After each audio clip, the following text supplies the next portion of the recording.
அனைவருக்கும் வணக்கம். உங்கள் கிருஷப் அகாடமிலிருந்து வினிதா. இந்த வீடியோவில் நம்ம டாப் 5 கரண்ட் அஃபேர்ஸ் பார்ட் 15 பார்க்க போகிறோம். பாருங்கள். ஃபஸ்ட்டு ஒன், அரசு திட்டங்களின் பயன்கள் குறித்து முதல்வர், அமைச்சர்கள், தலைமைச் செயலர்கள் ஆகியோர் பொதுமக்களிடம் தொலைபேசியில் நேரடியாக தொடர்பு கொண்டு கேட்டறியும் நீங்கள் நலமா என்ற திட்டம் எப்போது தொடங்கப்பட்டது? நம்ம தமிழ்நாடுடைய ஒரு திட்டம், சரிங்களா? நீங்கள் நலமா அப்படிங்கிற திட்டம் எப்போ ஸ்டார்ட் பண்ணியிருக்காங்கன்னா மார்ச் 6, 2024 ஸ்டார்ட் பண்ணியிருக்காங்க. அப்போ இதனுடைய நோக்கம் என்னன்னு பார்த்தீங்கன்னா, கவர்மெண்ட் ஸ்கீம்ஸ் எல்லாம் இருக்குது பார்த்தீங்களா, அதெல்லாம் கரெக்டாக மக்கள்கிட்ட போய் சேருதா அப்படிங்கிறக்காக, சரிங்களா? அதாவது அதை பற்றி டீட்டெயில்ஸ் எப்படி இருக்குது, அதனால் உங்களுக்கு என்னென்ன யூஸ், அந்த மாதிரி நேரடியாக என்ன பண்ணுவாங்கன்னா ஃபோனில் கூப்பிட்டு கேட்குறக்கான ஒரு திட்டம். யார் முதல்வர், அமைச்சர்கள், தலைமைச் செயலர்கள் இவங்கெல்லாம் என்ன பண்ணுவாங்கன்னா தொலைபேசியில் பொதுமக்கள்கிட்ட பேசுகிற மாதிரி ஒரு திட்டம் தான் என்னென்னு பார்த்தீங்கன்னா நீங்கள் நலமா திட்டம். எப்போ கொண்டு வந்திருக்காங்க? மார்ச் 6, 2024. நான் முன்னாடியே சொன்ன மாதிரி தாங்க, திட்டங்கள் எல்லாமே டேட்டு, வருடம் ரெண்டுமே ரொம்ப முக்கியமானது, அதனுடைய நோக்கம். அப்போ ஏதாவது பர்டிகுலராக ஒரு பிளேஸ் மென்ஷன் பண்ணி இங்கே ஸ்டார்ட் பண்ணாங்க அப்படிங்கிற மாதிரி நியூஸில் வந்தால் மட்டும் அதை பார்த்துக்கிட்டா போதும், ஓகேங்களா? அடுத்தது பாருங்கள். இந்தியாவில் முதலாக நீருக்கு அடியில் செல்லும் மெட்ரோ ரயில் சேவையை பிரதமர் எங்கு தொடங்கி வைத்தார்? பாருங்கள், முக்கியமானது. இந்தியாவில் ஃபஸ்ட்டாக பார்த்திங்கன்னா நீருக்கு அடியில் செல்லக்கூடிய மெட்ரோ ரயில் சேவையை எங்கே பிரதமர் தொடங்கி வச்சாங்க பார்த்திங்கன்னா கொல்கத்தா இங்கே இருக்குது, மேற்கு வங்கத்தில் இருக்குது. அப்போ நீருக்கு அடியில்னால் ஏதோ ஒரு நதிக்கடை அடியில் தான் என்ன பண்ணியிருப்பாங்க, ஸ்டார்ட் பண்ணியிருப்பாங்க. அது எந்த நதின்னு பார்த்திங்கன்னா ஹூக்ளி நதி. இந்த மாதிரி கொஷின் கூட கேட்கலாங்க. எங்கே தொடங்கி வச்சாங்க அப்படிங்கிறத விட எந்த நதிக்கு அடியில் தொடங்கி வைக்கப்பட்டது, அந்த மாதிரி கேள்விகளும் இடம்பெறலாம், சரிங்களா? ஹூக்ளி நதிக்கு அடியில். அப்போ எந்த இடம்னு பார்த்திங்கன்னா கொல்கத்தா டு ஹவுரா, ஓகேங்களா? இதில் 3 இன்ஃபர்மேஷன் தாங்க. எங்கே முதலாக நீருக்கு அடியில் செல்லும் மெட்ரோ ரயில் சேவை கொல்கத்தாவில், மேற்கு வங்கத்தில் ஹூக்ளி நதிக்கு இடையில் என்ன பண்ணியிருக்காங்க, தொடங்கி வச்சுருக்காங்க, கொல்கத்தாவிலேருந்து ஹவுரா வரைக்கும், ஓகேங்களா? அடுத்தது பாருங்கள், ரொம்ப முக்கியமான ஒரு திருத்தச் சட்டம் நமக்கு தெரியும். பாருங்கள், எந்த ஆண்டு நிறைவேற்றப்பட்ட குடியுரிமை திருத்தச் சட்டம் தற்போது அமலுக்கு வந்தது? நமக்கு தெரியும், குடியுரிமை சட்டம் 1955 கொண்டு வந்தாங்க. நம்ம ஸ்கூல் புக்கில் 8 முறை திருத்தப்பட்டுள்ளது அப்படின்னு போட்டிருப்பாங்க, ஓகேங்களா? 2019 ஒரு டைம் திருத்தியிருப்பாங்க. அதையோட சேர்த்துனோம்னா நமக்கு எவ்வளோங்க, 9 முறை குடியுரிமை சட்டம் 9 முறை என்னதுங்க திருத்தப்பட்டுள்ளது, ஓகேங்களா? 2019 சேர்த்தி.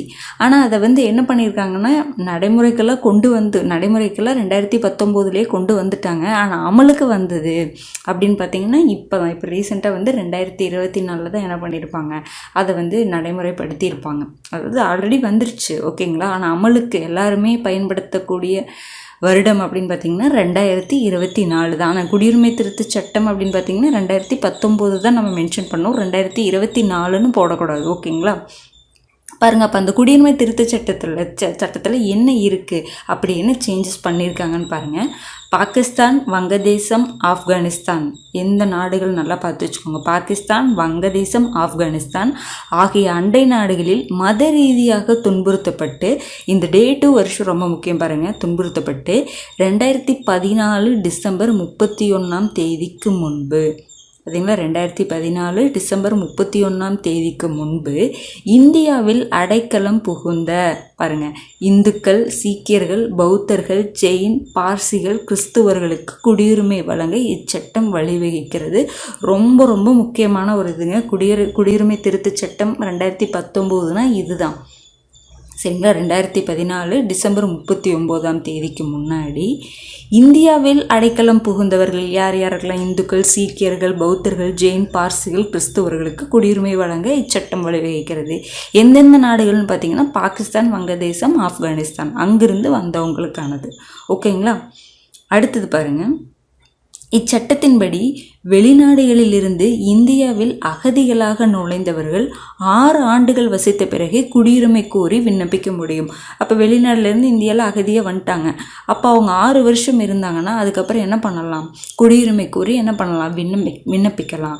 இதுக்கு முன்னாடி இது எவ்வளோ வருஷமாக இருந்துச்சுன்னு பார்த்தீங்கன்னா 11 வருஷமாக இருந்துச்சு. அப்போ இந்த மாதிரி கொஷின் கேட்கலாம். அப்போ முன்னாடி எவ்வளோ வருஷமாக இருந்துச்சு, அந்த மாதிரி இல்லை முன்னாடி எவ்வளோ வருஷமாக இருந்துச்சு, இப்போ எவ்வளோ வருஷமாக குறைச்சிருக்காங்க, அந்த மாதிரி கேள்விகளும் கேட்கலாம், ஓகேங்களா? அடுத்தது பாருங்க, செவ்வாய் மற்றும் வியாழன் கோள்களின் இடையில் உள்ள, சரிங்களா, செவ்வாய் வியாழன் கோள் பிளானட் சொல்கிறோம் பார்த்தீங்களா, அதற்கு இடையில் உள்ள 2005 EX 296 அது ஒரு குறுங்கோளுடைய ஒரு பேர். ஓகேங்களா, 2005 EX 296 அப்படிங்கிறது ஒரு பேர் என்ற குறுங்கோளுக்கு யாருடைய பெயரை சர்வதேச வானியல் சங்கத்தினர் சூட்டியுள்ளனர். அப்போ 2005 EX 296ங்கிறது ஒரு குறுங்கோளுடைய ஒரு பெயர். அந்த குறுங்கோளுக்கு யாருடைய பெயர் சூட்டியிருக்காங்கன்னு பார்த்தீங்கன்னா ஜெயந்த் மூர்த்தி அப்படிங்கிற உங்கள் பேர். எப்படி சூட்டியிருக்காங்கன்னு பாருங்கள், 21/58/84 ஜெயந்த் மூர்த்தி அப்படின்னு சொல்லிட்டு என்ன பண்ணியிருக்காங்க, சூட்டியிருக்காங்க. அப்போ ஜெயந்த் மூர்த்தி அப்படிங்கிறவர் யார் அப்படிங்கிறத ரொம்ப முக்கியம் பாருங்கள். இவர் நாசாவில் விஞ்ஞானியாக பணிபுரிந்த இந்திய விண்வெளி ஆராய்ச்சியாளர் ஆவார். இது ஒரு பெரிய விஷயம் இல்லைங்களா. நம்ம நாட்டை சேர்ந்த ஒருத்தருடைய ஒரு பெயரை ஒரு குறுங்கோளுக்கு என்ன பண்ணியிருக்காங்க, சூட்டியிருக்காங்க. அதனால் இது ரொம்ப முக்கியமானதுங்க, பார்த்து வச்சுக்கோங்க. அடுத்தது பாருங்கள், மினிக்காய் தீவில் என்ன பெயரில் இந்திய கடற்படை புதிய கடற்படை தளத்தை தொடங்குகிறது. அப்போ மினிக்காய் தீவில் புதிய கடற்படை தளத்தை என்ன பண்ணியிருக்காங்க, தொடங்கியிருக்காங்க. அதற்கு என்ன பெயர்னு பார்த்தீங்கன்னா INS ஜடாயு. ஓகேங்களா, இந்த 5 இன்ஃபர்மேஷனுமே ரொம்ப ரொம்ப ரொம்ப முக்கியமான இன்ஃபர்மேஷனுங்க. நீங்கள் நலமா அப்படிங்கிற திட்டம் மார்ச் 6, 2024 பொதுமக்கள்கிட்ட என்னதுங்க, தொலைபேசியில் பேசக்கூடிய ஒரு திட்டங்களை பற்றி கரெக்டாக உங்களுக்கு எல்லாமே வருதா, எல்லாமே போய் சேருதா, எப்படி இருக்குது, அதனுடைய யூசஸ் என்ன, அந்த மாதிரி நலம் விசாரிக்கக்கூடிய ஒரு திட்டம். அதனால தான் என்னதுங்க நீங்கள் நலமா திட்டம். அடுத்தது பார்த்திங்கன்னா, முதலாக நீருக்கு அடியில் செல்லும் மெட்ரோ ரயில் சேவை எங்கேங்க, கொல்கத்தாவில் ஹூக்ளி நதிக்கு அடியில். அதுக்கப்புறம் குடியுரிமை திருத்தச் சட்டம் 2019ங்க, சரிங்களா.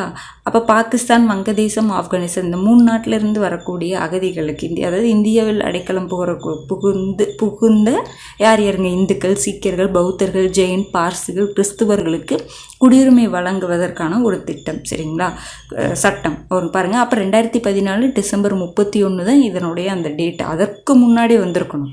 ஓகேங்களா. அடுத்தது என்னதுங்க, அப்போ இச்சட்டத்தின்படி வெளிநாடுகளிலிருந்து இந்தியாவில் அகதிகளாக நுழைந்தவர்கள் 6 ஆண்டுகள் என்ன பண்ணணும், இங்கே ஸ்டே பண்ணால் தான் என்ன பண்ண முடியும், குடியுரிமை கோரி விண்ணப்பிக்க முடியும். இதற்கு முன்னாடி 11 வருஷமாக இருந்துச்சு. அடுத்தது ஜெயந்த் மூர்த்தி அப்படிங்கிற ஒருத்தருடைய, அதாவது இந்தியருடைய ஒரு பெயரை 2005 EX 296 அப்படிங்கிற குறுங்கோளுக்கு பெயரிட்டிருக்காங்க. அடுத்தது மினிக்காய் தீவில் என்ன பெயரில் இந்திய கடற்படை புதிய கடற்படை தளத்தை தொடங்குகிறதுன்னு பார்த்தீங்கன்னா INS ஜடாயு. ஓகேங்களா, இந்த பார்ட்டுக்கான இன்ஃபர்மேஷன் அவ்வளோதாங்க. அடுத்த வீடியோவில் சந்திக்கலாம். நன்றி.